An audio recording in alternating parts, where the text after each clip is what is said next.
Oh, hey there. Didn't see you. Here we go. We're going to make a recording tonight. It's about 7:30 p.m. on a Friday night, October something, 15th, I think 2021. And I thought I would step back for a moment and make a video. And I don't know what I'm stepping back from necessarily. But at any rate, I wanted to talk about these books here to the right of me, which is probably to the right of you, or maybe to the left of you, depending on how the screen turns out. I made a video earlier talking about spiritual jargon, bullshit, and fake gurus. And when I made the video, I intended to go into a finale topic of talking about these books, and I never did. So I thought I would use this as kind of an addendum to that video. And I wanted to go through the topic of books to show all the different things that I've read that have made me go, ooh, that's amazing. And then go, wait a minute, there's something missing here. And in no particular order, I wanted to say these are the books that will get people to think they have the answers to life. The first one I have is The Holographic Universe. This was written by Michael Talbot. I don't recall the year. I suppose I could open it up and find out, but it was written quite a while back. He passed away at least a couple decades ago. It was written in 1991, and it's basically the book, and the intention of the book is to lay out the fact that 99.99999999999999999999999 and on percent of all matter is empty space. And most likely that small percentage that is matter is really empty space as well. In other words, when you get down to the atomic level, you're looking at basically nothing but energy, energy packets. Electrons are not little orbital dots around a nucleus of matter. That's not how it works. And to try to explain that to a layman like myself, I don't even get it. But I do know that everything is energy. Energy is bunched up in various concentrations, and that's what makes existence. That is the whole premise of this book. The idea that since nothing exists, nothing is real. And a lot of people use this as a way to basically tap into simulation theory, the modern day version of the holographic universe. The idea that, hey, nothing is real. When I'm walking down the sidewalk, it's empty space. And believe me, I'd actually done this back when I was in my early 20s when I first read this book. I remember specifically walking down the sidewalk and realizing that every time I stepped, it was empty space.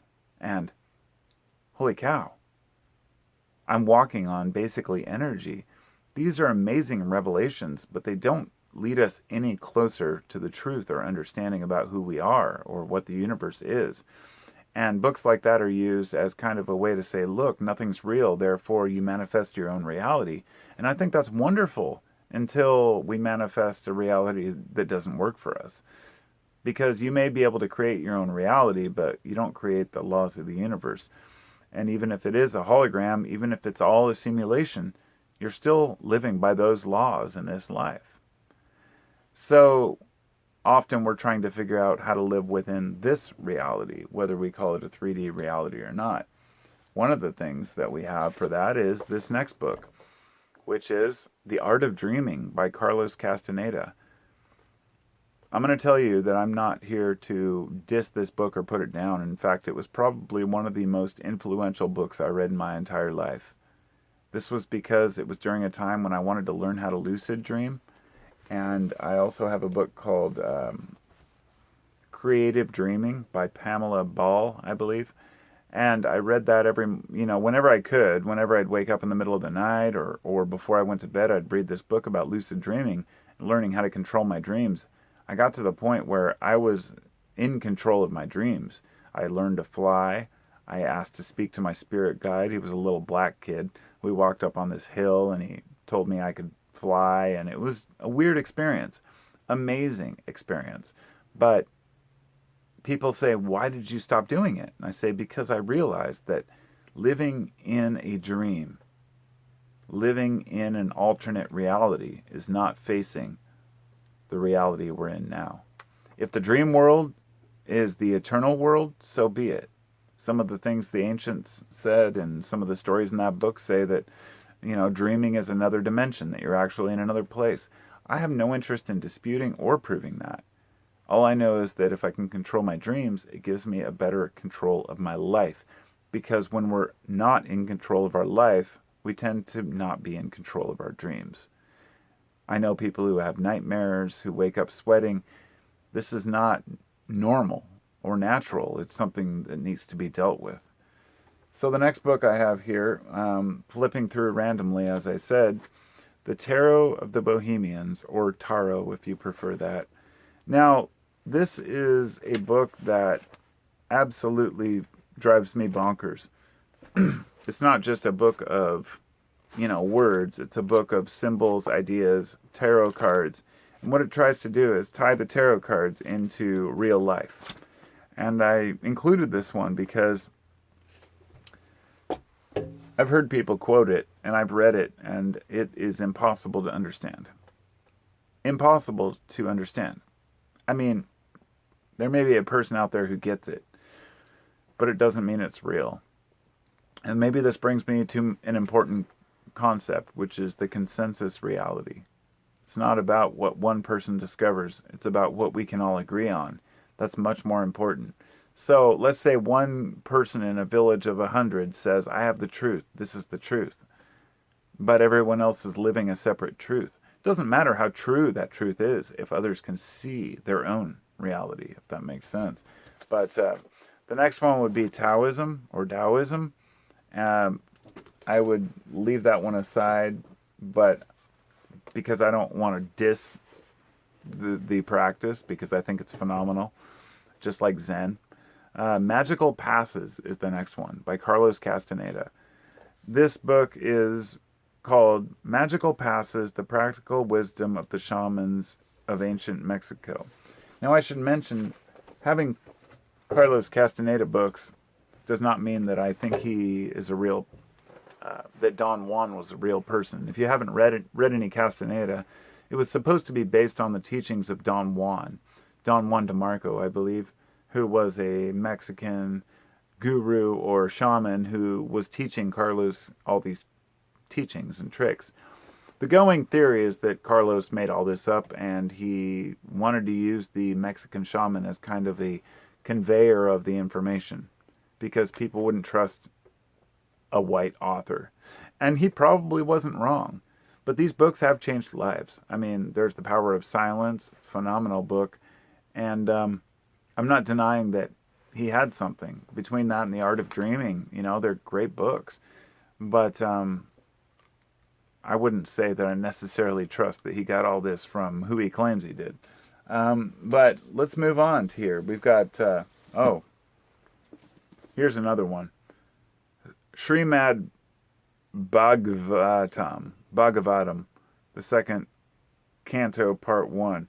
This is basically just Hindu text. And if you're not familiar, the Bhagavad Gita is a huge Hindu text that has thousands of pages. Impossible to read. Nobody's ever read the whole thing that I know of. Therefore, I can't really comment as much on it. But then we've got books like this.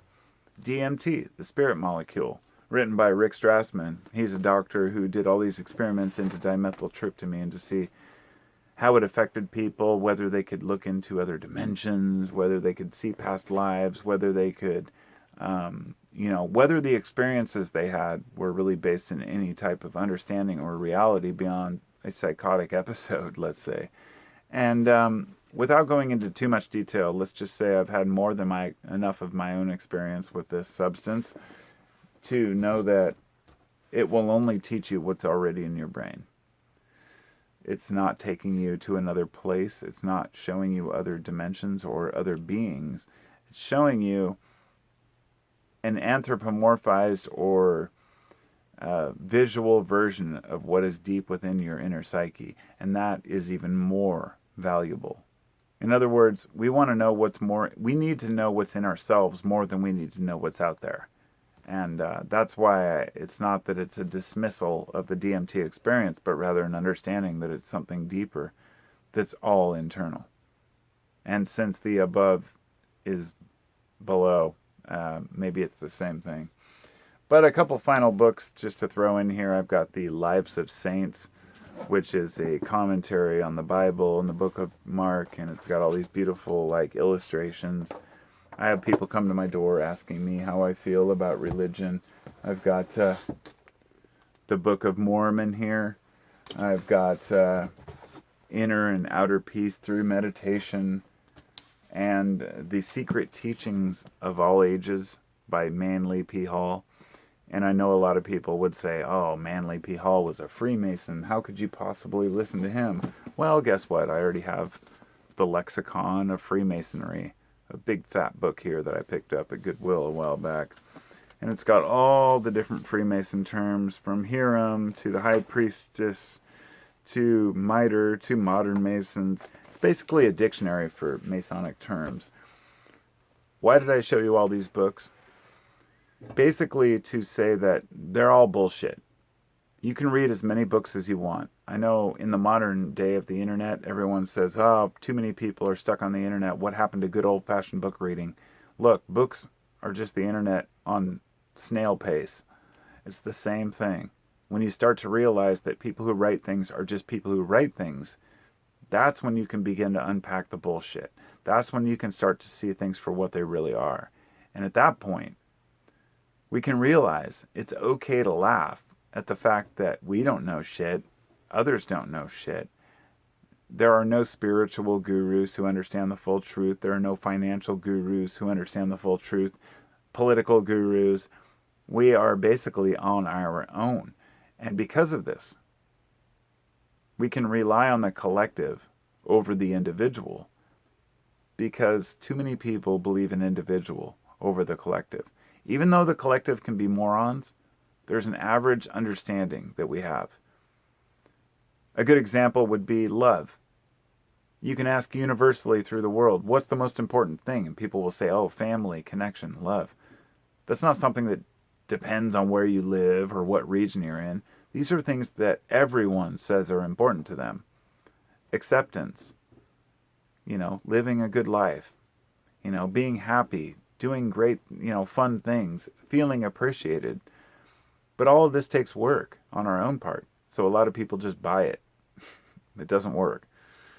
And at any rate, I feel like we kind of really give too much reverence to people who don't deserve it.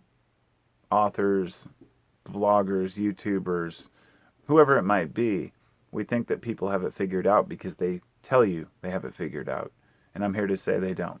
And I definitely don't, but I'm trying. And I think the only way we can have anything figured out is when we just draw conclusions and just basically succumb to groupthink.